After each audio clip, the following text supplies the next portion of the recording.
Good morning students, welcome to my channel. Here in this video we are going to discuss about the second part under gravitational chapter. The first topic is free fall. Now what is free fall students? अगर कोई object gravitational force के influence के under में धरती की तरफ खींचा चला रहा है, then we will say the object is under free fall. For example, अगर कोई भी बॉल ऊपर की तरफ आप थ्रो करते हो, फिर वो नीचे की तरफ आ रहा है, आके धरती पे गिर रहा है, then that particular ball is under free fall.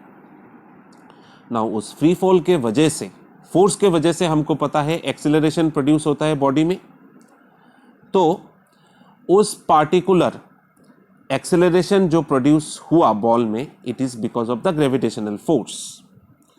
So by Newton second law of motion, force equal to mass into acceleration. Now gravitation के वजह से जो फोर्स अप्लाई हो रहा है उसको हम बोलेंगे ग्रेविटेशनल फोर्स. तो इस फोर्स को हम पकड़ लेते हैं gravitational force. Small m is the mass of the object and small a is the acceleration produced on the object by the gravitational force.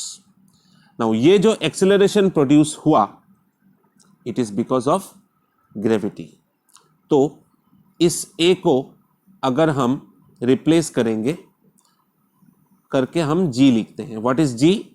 g is called acceleration due to gravity. ये gravity की वजह से production हुआ, then it is called acceleration due to gravity. Now students, अगर पिछले video में आप लोगों को याद है, हमने देखा था force F equal to capital G universal gravitational constant capital M into small m divided by d square. और Newton second law of motion से हमने देखा F equal to mass into acceleration due to gravity. Now ये दोनों अगर हम equate करते हैं, ये दोनों फोर्स इक्वल हैं because it is gravitational force of earth. तो हम लिख सकते हैं small m into g equal to capital G into m into small m divided by d square. Now यहाँ से अगर हम स्मॉल m और स्मॉल m को कैंसिल आउट करते हैं, we can write small g equal to capital G into m divided by d square. So this is the expression for finding out acceleration due to gravity. Now अभी अगर कोई object it is near to the surface of the earth or it is on the surface of the earth, then उस small d को हम replace करेंगे radius of the earth से. Then small g equal to capital G into capital M divided by r square. तो ये हो गया हमारा expression for acceleration due to gravity. Now इससे हमारा एक वैल्यू निकलने वाला है. Small g equal to capital G का वैल्यू हमने देखा था 6.673, राउंड ऑफ करके 6.7 इंटू 10 टू द पावर -11.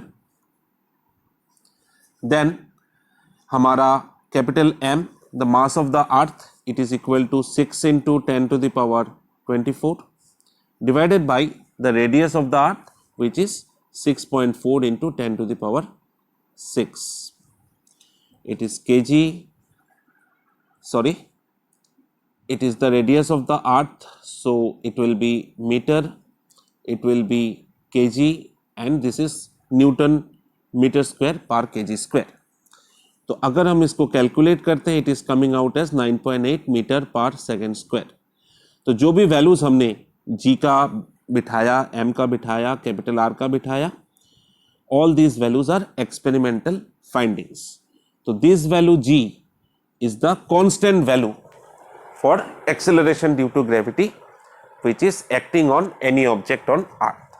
कभी कभार न्यूमेरिकल को सॉल्व करने के लिए हम इसको approximately 10 metre per second square लिखते हैं.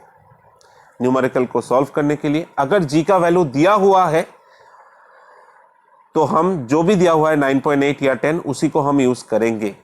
अगर नहीं दिया है तब हम लोग 9.8 मीटर पर सेकंड स्क्वायर को यूज करके हम न्यूमेरिकल को सॉल्व करेंगे. Now the next topic is mass and weight. Weight हम लोग जो कॉमन सेंस से देखते हैं उसका वेट क्या है, उस पार्टिकुलर ऑब्जेक्ट का वेट क्या है. In terms of physics mass and weight, ये जो दोनों क्वांटिटी है they are totally different. Mass is the, जो हम वेइंग बैलेंस में, जब बैलेंस में हम लोग खड़े होकर हमारा मेजरमेंट करते हैं उसको मास बोलते हैं. 60 kilo, 70 kilo, 75, 80 kilo, these are all mass. Now what is weight? Weight, it is the force of attraction of earth on an object. Gravity जिस ऑब्जेक्ट पे जो फोर्स अप्लाई कर रहा है उसको खींचने के तरफ, अपनी तरफ, उसी को हम वेट बोल सकते हैं. तो अगर हम लोग वेट W से डिनोट करते हैं, we can write as W equal to mass into acceleration due to gravity. Now mass और वेट में अंतर यही है कि mass it is a scalar quantity. Scalar quantity का मतलब होता है we can only measure it, इसका कोई डायरेक्शन नहीं है. और weight it is a vector quantity. यहाँ पे इसको हम मेजर भी कर सकते हैं और उसका एक पार्टिकुलर डायरेक्शन भी है. ये हो गया first difference between mass and weight. Now the second difference comes in respect of units. Mass का यूनिट होता है किलोग्राम, वेट का यूनिट होता है newton. So this is about difference between mass and weight. और मास ऑफ द ऑब्जेक्ट जितना increase होगा, weight उसका इंक्रीज होने वाला है. That is weight is directly proportional to mass of the object.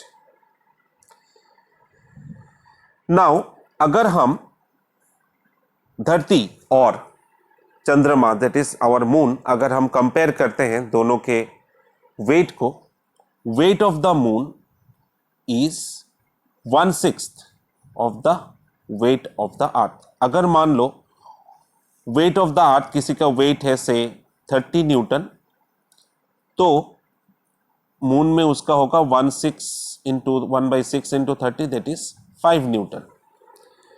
तो कोई भी ऑब्जेक्ट जिसका वेट जितना है धरती में, मून में जाने से उसका वेट 1/6 हो जाएगा. So this chapter is up to this much. Regarding the other topics, thrust and pressure से लेके up to relative density, Archimedes principle, all these are deleted portion. So hope students you have cleared your conceptions in these topics from this video. If you have cleared the conceptions, go like the video and subscribe my channel. Thank you very much. Have a great day.